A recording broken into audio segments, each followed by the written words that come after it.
In the age of ancients, the world was unformed.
Hello there, Seraphim17 once again. This is some Dark Souls PvP, and that's the first time I've said that in probably about 12 years. And I'm almost certain this is probably not what you were expecting. I don't think anybody saw this on their death pool or their bingo card this year, but yeah, here we are. And I want to go over some information as to exactly what this is. This is me hosting in the Burg, like we did back in the day, back when Lordran was full of phantoms and full of hosts. But it's actually 5 different people and 5 different sessions, and I've edited them all together in order to give you some gameplay that I can commentate over, and we can go back into the nostalgia that is Dark Souls PvP. The version is Prepare to Die edition, it is not the remaster. We've got dead angles, we've got ghost hits, it's very different, and it has been played by using some really interesting mods that have turned up in the last decade, which I didn't know too much about until recently, hence why we're doing this. And I got very excited to revisit some old memories, and I hope that if you're here right now, that you're willing to take this journey with me, because Dark Souls 1 is incredibly special to me. I'm sure it is to a lot of us, especially the PvP. But the first thing is, of course, it's the Prepare to Die edition, which I just expressed. And then additionally, you're not going to see people die in a conventional way. Sometimes you will, if they don't turn on the right settings, but you'll notice coming up here that there was a flickering screen just then. That's to tell you that that was a killing hit. And then I've created a screen that says either you defeated when I lose, or you vanquished when I win. And as you saw just then, it then dipped out and we moved to the next person. The reason I've done that, guys, is that we can't die. Our life goes to 0, but it doesn't kick us out of the world. And that way we can get a ton more fights in without having to worry about connecting. And it gets rid of all the problems that existed back in the day where you had to wait around ages and sometimes you just couldn't get any content at all. You couldn't get anyone to fight, you couldn't keep them in your world. It was very problematic, but thanks to technology we've moved on from those days, and now we can arrange this and have a larger measure of control, which is really, really cool. So just look out for that flash. That's the final hit. I'll let you decide who won from there on out. There are a couple of moments where it gets a bit ambiguous. For those ones, I just put defeat in, and again, you can watch it closely and ruminate whether or not I won or they won. At the end of the day, this is not really about winning, guys.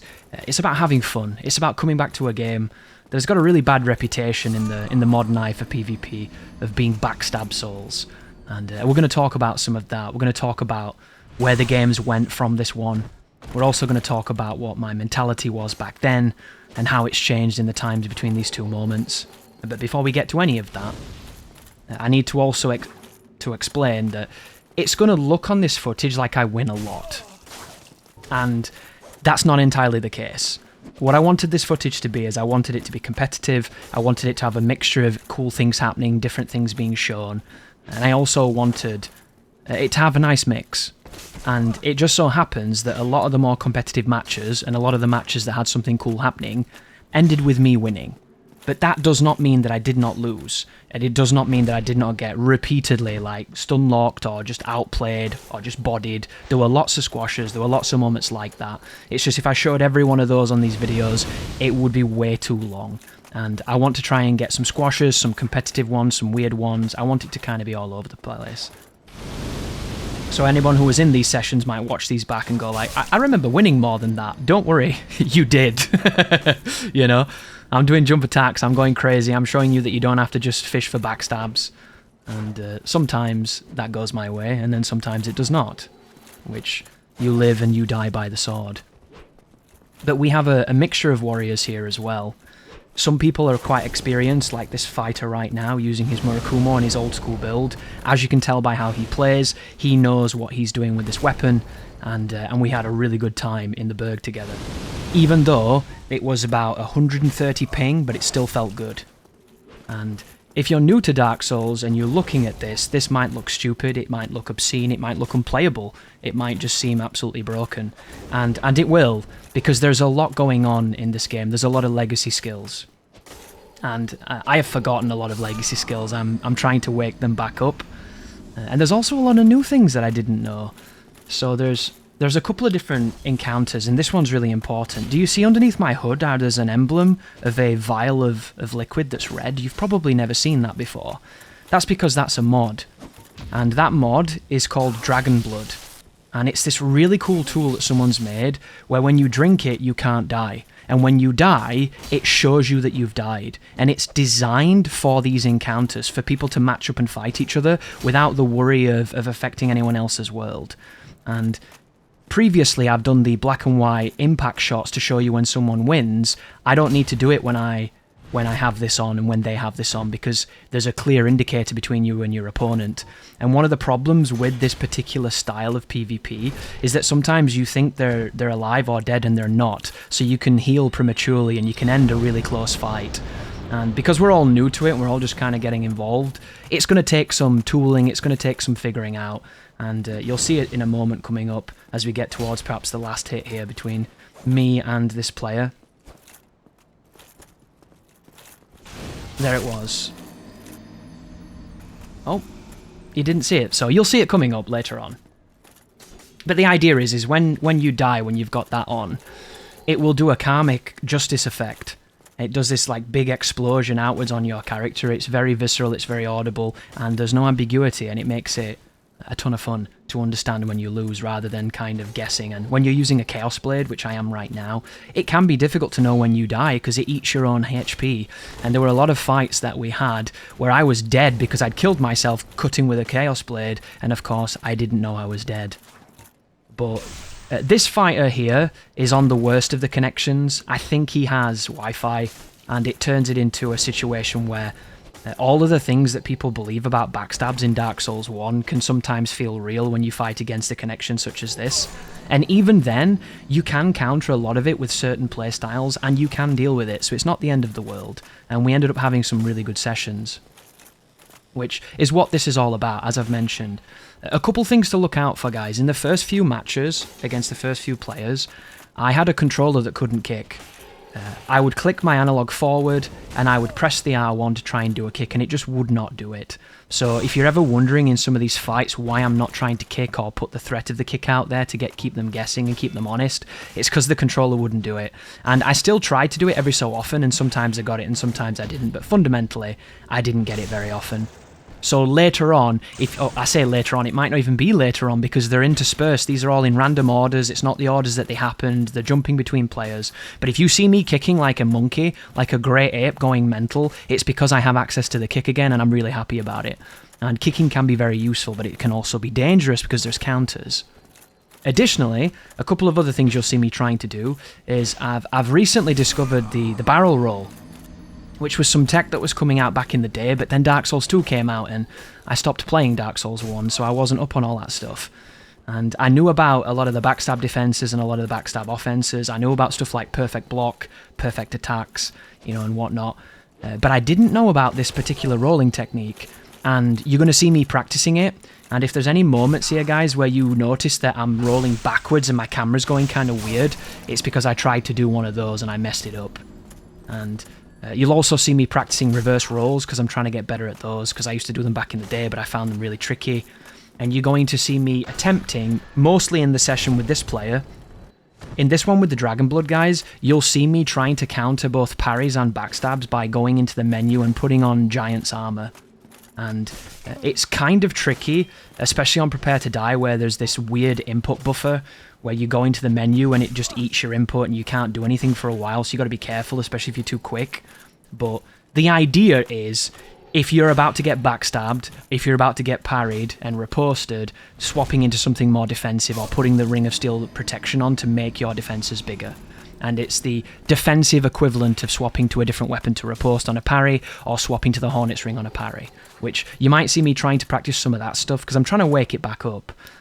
As I've mentioned, and as you probably know, it's been a very long time since I've done this, and at this moment in time, multiplayer games are not going in the direction that I would like them to, and there's nothing that really hooks my attention the way this did back in the day.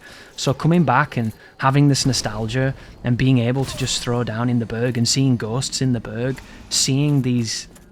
something I never thought I'd see again, has just been a fantastic time, and it's been really exciting. So I should probably go over what's happening with my build, and elucidate what will happen with the people I'm fighting's builds. So I mentioned, guys, there's a couple of people here that have got some experience, there's a couple of people here that are inexperienced. It's a nice mixture. At the end of the video, I'm going to show you what their builds are, so you can have a look and see what they're rocking. Some people are doing crazy things that you might not expect, like not using Ring of Favour and Protection, not having a lot of poise, not having even that much HP. Some people are rocking exactly what you would expect. Certain poise breaks, very strong shields, very good armour, playing in certain ways. You're going to see a katana, you're going to see some combustions, you're going to see a claymore, you're going to see a lot of the things you're used to seeing. And you'll get all of that at the end, or just by watching from seeing what the players do, because if you PvP'd in this game for any length of time, especially if you invaded, you got a really good eye for what people were using and for what that meant in the grand scheme of the game. But additionally, you're going to see my last ever build from my Dark Souls series before we moved on to Dark Souls 2. So for the people that watched me do the low-level invasions, the Human Forms Has Risks, and then I went on to do the Dirty Dirty Depths, which had a couple of episodes as well. Those two sequences happened because the traffic in the game was dwindling. I couldn't get the repeated invasions in the Kiln, or in the Burg when you hosted, or even in Anor Londo, and I'd done a decent amount of forest stuff in those days that I didn't really want to repeat it. So I went low level, and then I never really came out of it, and then Dark Souls 2 came out, and then we moved on to that. So my final real build, for anyone who's interested in looking back, was the one you see right now. It was my Dark Anniversary build, and the motivation of that series was to bring all the experience I'd got from invading for a whole year on Dark Souls, after the patch, after everything changed, and then go and just see what I'd learned, because I'd learned so much, because it's a very legacy-based game, this. There's so much tech, there's so much information, there's so many things you've even forgot that you didn't really remember being so important. And I forgot lots of things, don't get me wrong. I'm slowly trying to de-rustify that part of my brain. But the build was a pure Chaos Blade kind of experience. And it was Chaos Blade, it was relatively light poise for me back in those days. I think the poise was in the 30s. And I didn't even have a pyromancy on it. I think I went with a composite bow, and I was bow baiting like Pep used to do back in the day. And it was this armour set that you can see, the Hollow Thief hood, the Knight armour. I've got the Knight... on this one I actually have the Elite, or the Cleric gloves, which gives me a little extra poise, which I'll describe why that is after I've gone on this point. And then the leggings are the Eastern set. And then you pair that with the Grass Crest Shield, and usually I would have something like an offhand Dark Tracer or an offhand Rapier. I would offhand it with something light that was a crit tool, and that's how I would play. And that's what I did for the Dark Anniversary, where I was all over the map trying to get some fights, and that was pretty much the last time I PvP'd at the meta level at the time, which was 125. All these fights are at 125, even though I think if you're on the remaster, the new meta's 133 or something along those lines. Oh, there we go. The running attack desyncs, you love to see it, especially on this latency. Luckily, he doesn't pressure me on wake up there, and I end up walking into any kinds of chains, which he totally could have done, especially on this latency. Kicking becomes very unreliable. But what can you do? Get an Ethernet cable, dog.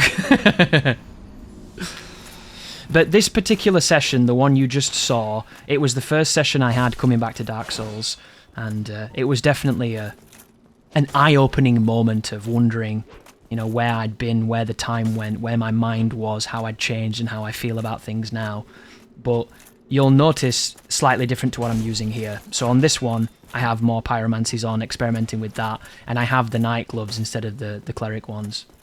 And the idea is, if I were to come back to this and do these fights as if I was just playing casually, I would not have just used the Chaos Blade. I know a lot of people hate this weapon. I know we can all agree it's probably the best weapon in the game. It is meta for a reason. It is insanely strong, especially when you pair it with the Darkwood Grain Ring. Those two things together on the certain playstyle can be incredibly difficult to punish and incredibly difficult to play against. And the main reason I'm using it is not because I have some kind of standard against it, you know, to come back and use something I never used. I always use this weapon. I loved it from back in the day. I'm a katana guy. I like to roll. I always did, you know. I got critiqued by Martyr's Brigade back in the day for rolling too much. That's how you know I like to roll. It's just how I do it, you know, and I'm okay with that. However, I wanted this to be a reflection of what I used the last time I was on the game. And you're not going to see me swapping weapons mid-match. You're not going to see me using a plethora of different things. I would love to do that, because that's where my head is now. That's the player I am now. That's how I've changed after Dark Souls 2, Bloodborne, Dark Souls 3, Elden Ring, insert games, you know? So if I'm not going to be able to swap between gear, and I'm not going to be able to have that advantage, instead, just for it to be a bit more visually interesting as I get caught there with a nice backstab, I wanted to swap what I could swap.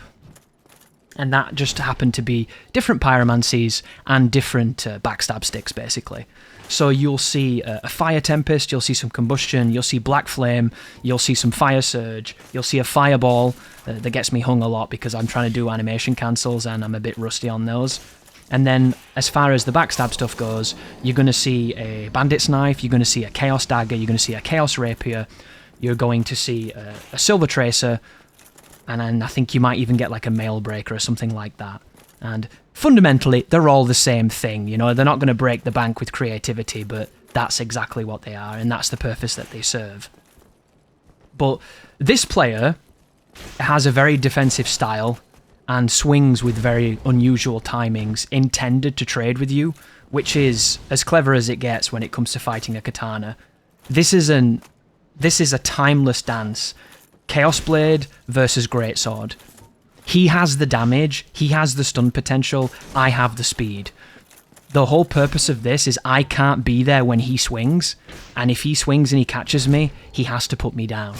But there's a huge weakness to Greatswords, and you saw it just then, which is if you know how to roll backstab, you can utilize that to shut down their ability to crush you.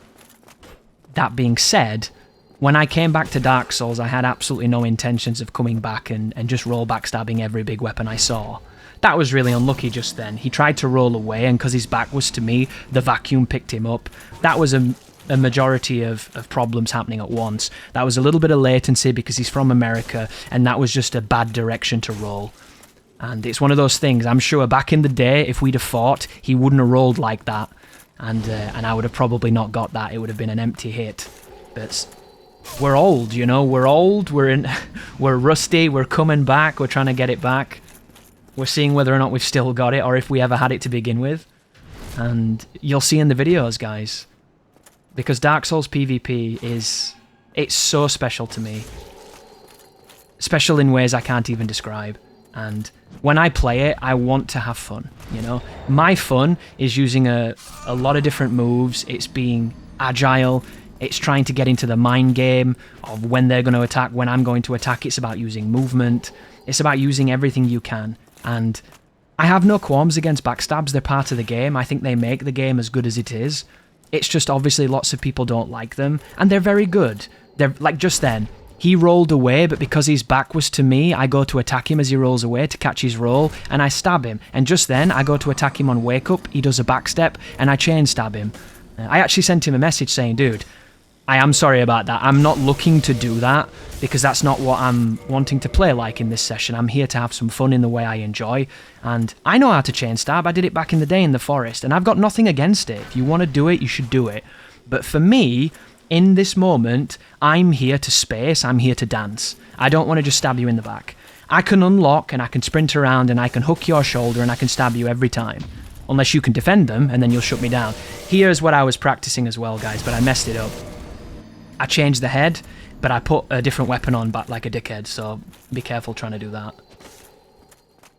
So you won't see me going for a ton of different chains. I'm just looking for different options on Wake Up. I'm trying to get creative with my pressure to see what people do. I'm just trying to get back what I used to have and then improve on it with all the experience I've got now from playing other games. When I first got into Dark Souls 1 PvP, I didn't really understand fighting games. And because of that, I played it in a very specific way. I played it in a way where I wasn't really thinking enough about what my opponent wanted to do next. I was only thinking about what my opponent wanted to do in that moment. And that one-dimensional thinking led to me being very reactionary in my movements. So I would dodge everything, I would never block. I would rarely block unless you were a bad player and you were doing swings for days, I would set up parry you. I wasn't thinking about the idea of what if I get caught on the latency. If I'm blocking, I won't take that damage. I was just thinking don't be there. And I ended up taking a lot more hits than I would like, and just now I'm taking a ton of hits and it's like this. So you never saw in my old videos me blocking with a two-handed weapon. It just never happened. However now, I know the importance of keeping your guard up and what it can mean and understanding how you can manipulate what they're doing. I'm thinking about things like stamina and how much they've got left after they've been particularly aggressive. I wasn't thinking about that, dude, back in the day. I was just too excited. I just wanted to fight, I wanted to flip, I wanted to swing, I wanted to get stuck in, you know? And that's what I did. And I had a lot of fun doing that. But I didn't understand the it's not your turn concept that you learn once you learn fighting games. And if it wasn't for Dark Souls 1, I would have never got into any fighting games at a level where I learnt it and was able to play it the way it's meant to be played, instead of just thinking it's a one-player game and getting beaten up by anybody that knows anything about the game. So from this, when Dark Souls 2 came out and I wasn't as fond of it, and I didn't want to play it as much as I did this, and we moved on and other things happened and everybody got obsessed with that and says it's the best PvP in Souls, even though I despised it, I went to Injustice. And from Injustice, I got to Street Fighter 4. And that's when I learned to play fighting games properly. And it's an invaluable lesson that helps you look at everything you do in video games differently.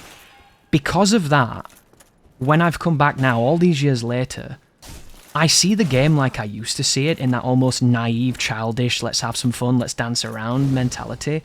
But I also see it from that perspective of, I know what he wants, and I know where he wants to go. And I know what my options are, and I know what he's thinking. So it enables me to come here with a bit more intelligence, and I'm still going to be crazy and do stupid things because that's my playstyle. You know, I've never professed to be the safest or the best, but hopefully I'll be able to entertain you. And in a situation like this, the kick would be really helpful here because he's been super aggressive with the shield. I could try to backstab him, which would absolutely work if his defenses aren't good enough on this ping. But what I should have done there, and I tried to at the end, is I unlocked and tried to go for dead angles. Again, guys, it's been a while. My dead angles aren't where they used to be, if they were even good to begin with, you know? I know the concept of it, I like it with horizontal weapons. I'm not that good at it when it comes to doing it with katanas, and I usually try to do it with the roll attack, but when someone's been aggressive with a shield like that, it's one of the best things you can do. This player here didn't PvP back in the day, but they did play the Souls games, and they've come back, they're a good sport. They're rocking the Chaos Blade as well, so whenever you see us fight, it's going to be that fundamental katana versus katana. And as you can see there, he's got Havel's leggings on, which gives him about 28 poise.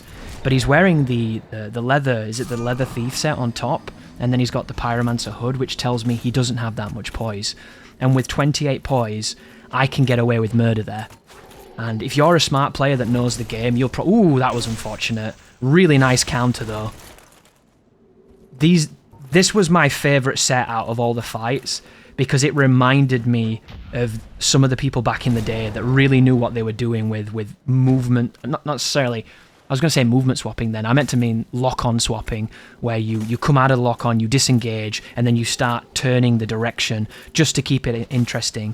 And if you go to do a roll backstab on a player like that, he'll hit you on the other side, because he's not swinging twice in front, unless you're at a space where he can get away with it, because he's thinking about it. Like, This guy knows what he's doing, and we had some really, really cool dancers. And this, to me, is what I love the most about Dark Souls. It's two players that know the systems well enough to have a really interesting dance. But at the same time, it's not that we don't know how to backstab and we don't know how to get that shit done. We know how to do it, but we're not doing it because we're looking for something else. We're looking for it to be just different than what the meta is, you know? And is there anything wrong with that meta? Absolutely not. It's the game, guys. If how you play is throwing on, you know, the Havel housewife with the mother's mask running in there with a crystal weapon, a crystal backstab stick, and you just go for those unlocked backstabs and counter backstabs and you do the pivot dances, that's amazing. You know, that's what invasions are all about. That's what the higher end is all about, but it's never been what I'm about. And that's the reason why, even though there are people here that have poise, some people don't, I'm not going to just stun lock the people without poise.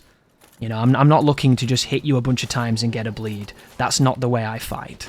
It doesn't mean that I won't do it, of course, because every so often it's good to threaten with different tools and show people your options, but it's not going to be my goal, you know?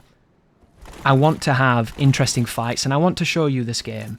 And if you look for footage of this game now, a lot of the high-level stuff, people just don't understand it, because they think it's just backstabbing. They think it's just, oh, everyone backstabs, it's way too easy, it's the worst thing in the game, they should have fixed it, they never did. And I disagree with that mentality a lot. To me, people who say that are the same people who say Alex Valle and John Choi in Super Turbo, where they're both Ryu throwing fireballs, all they're doing is spamming fireballs. That's what backstabs are to Dark Souls 1. And without them, it turns into some of the other Dark Souls games we've had, some of the other PvPs where you can't punish the same way. You know, think about it in Dark Souls 2 when somebody drank a flask and they auto-rotated when you went to their back.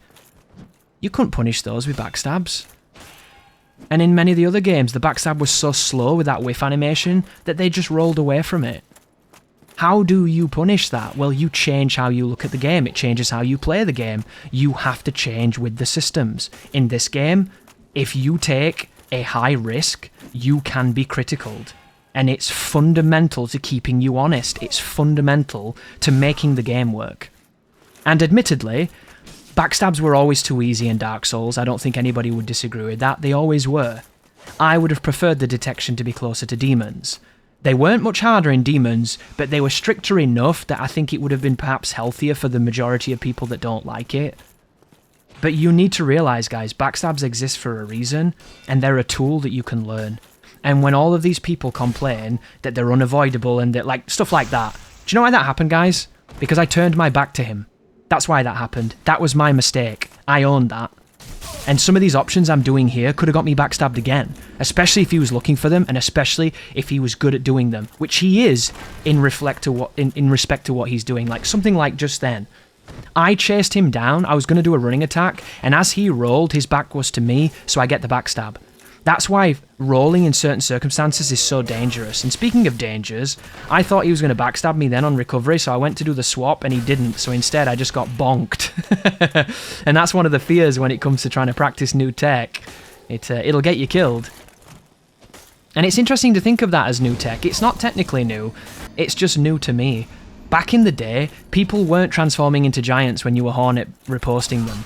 Maybe some Japanese players were, maybe some really high-level guys that used to do the fight clubs with zero poise and everything, but you didn't see it out in Lordran, out in the scrub areas that I used to frequent. So for that to be such a big thing now is quite interesting. And it's really cool too. I love the mind game on it, the idea that people might even start delaying and changing what they do in riposte to catch you out. And if you're wondering where that tech comes from, I believe it comes from the delay it takes for someone to swap their weapon and swap their ring. Because that takes time, it gives you time to defend it. And I think it's just the necessary counter to that situation. Sadly, a lot of the times when you do it, you still die because criticals in this game hit like trucks. But that's the risk, isn't it? That's the risk of Dark Souls. And there's lots of things like that in this game that are very strong. Like, look at that. Go for the parry, he punishes with a backstab. That's what you're supposed to do. Can't get mad at that. Then he goes for a jumping attack and I backstab him. And now we're in this dance. And one of the things you'll notice with this player is that his HP is like 1300. And if you're fighting in Dark Souls PvP with 1300 HP, if you go to the township right now in Utilising, you're going to get hornet stabbed with a giant crystal club, and it's going to one-hit kill you. Especially when you're rocking light armor like that. It's just not conducive to staying alive, especially when you're quite new. And I told this player some of this information to think about, and of course I don't want them to change what they're doing if that's what they're enjoying, because this whole session is meant to be, let's have some fun, you know? Who cares who wins? Who cares who loses? There's nothing on the line. It's just, this is Dark Souls. This is what we love. We never thought we'd get this again, and now we're back here showcasing this game. And then we're back in this, where if I could, right just then, I could have backstabbed him, obviously.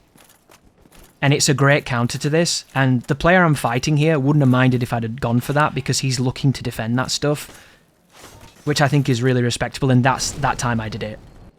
So boom, what does he do on wake up? What do we got here? He rolls away, I go for the R1, he could backstab me, there we go, yeah.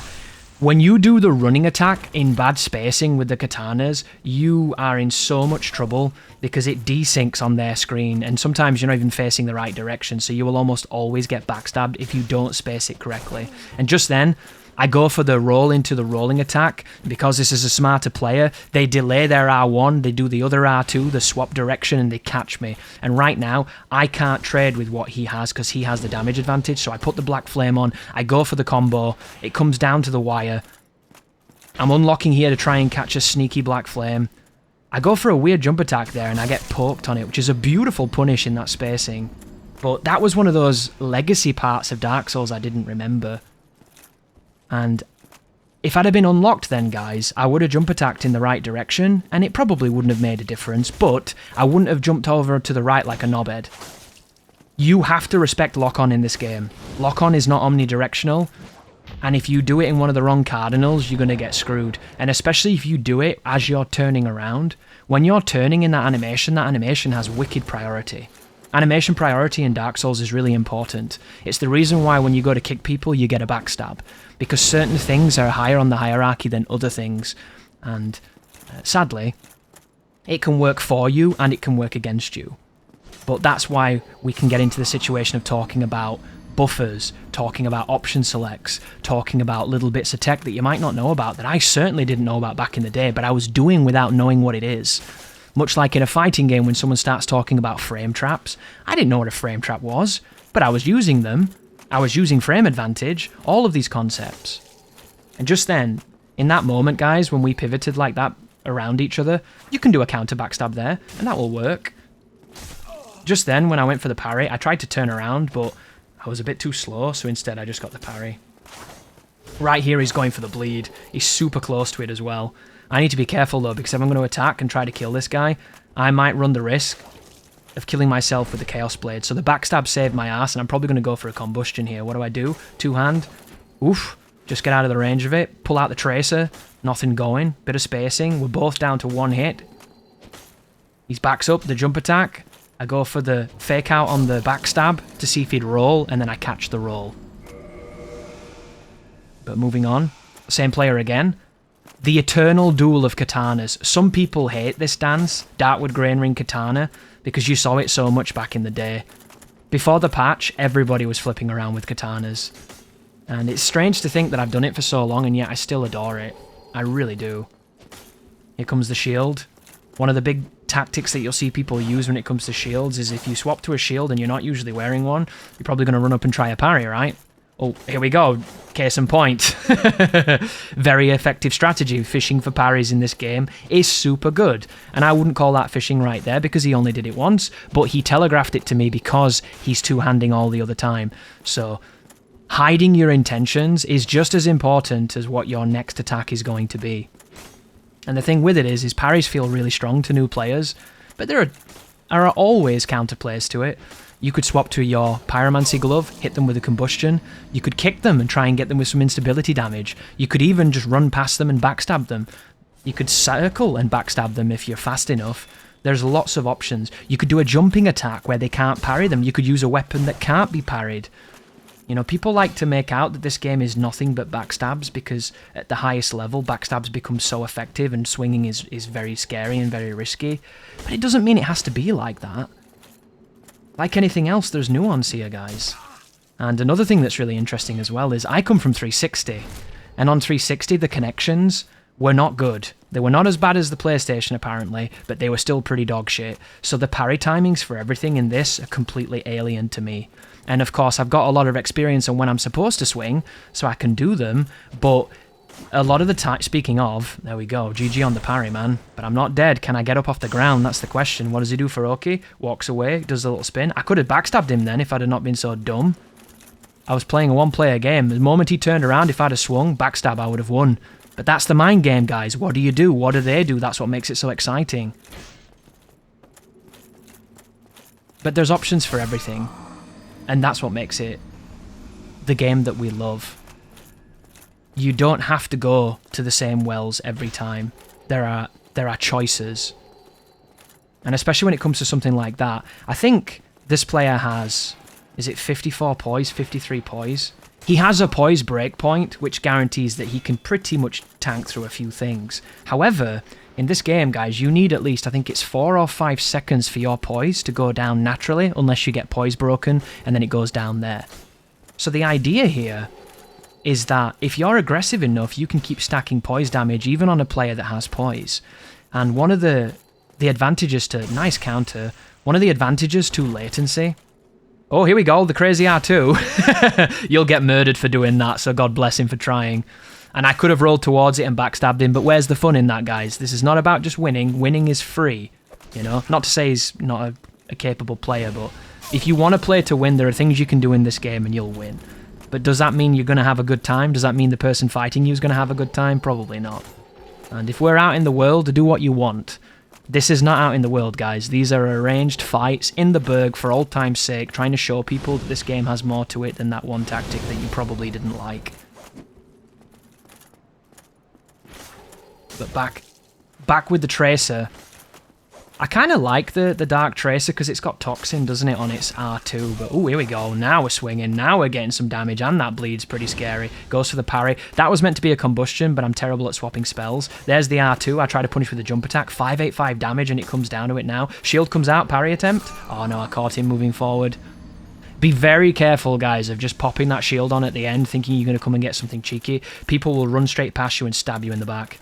That's what it's all about. Because it's very effective. Stats-wise, if you're curious, guys, this build was essentially pretty much an endurance dump so that I could flip with the Chaos Blade wearing this armor, because the patch came, and as you all know, it made it so that you couldn't really use the same shit you used to use, and we all got too comfortable with it. I thought he was going to parry then, so I went for the counter on the backstab, and it worked in my favour. This is a backstab on me, probably. Doesn't quite do it, but instead he goes for the bleed, goes for the parry. That was interesting. Trying to catch me on the roll attack. I like the read, but it didn't pay off. I try it myself, and that time I get it. I didn't believe in that one, though. That's why I moved away. I got quite lucky, but thankfully, it worked in my favour. The only other thing that's interesting on this build is I have 40 dexterity. And the reason I have 40 dexterity is because I wanted to focus on the sword and not on the kick into combustion. And here we go back to the high latency where trying to kick Wi-Fi, like teleporting movement sometimes can be really, really awkward. Luckily, in this session, his backstabs don't do any damage, so the fact that the backstabs were happening so frequently wasn't a huge issue. And again, it's been a long time since I've played on that kind of ping. The onus there is on me to get my reflexes back on how I defend against those.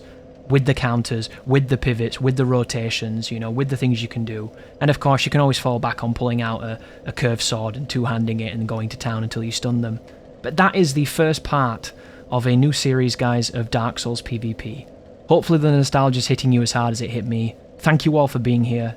Thank you all for being here in all these years. And most importantly, you take care now.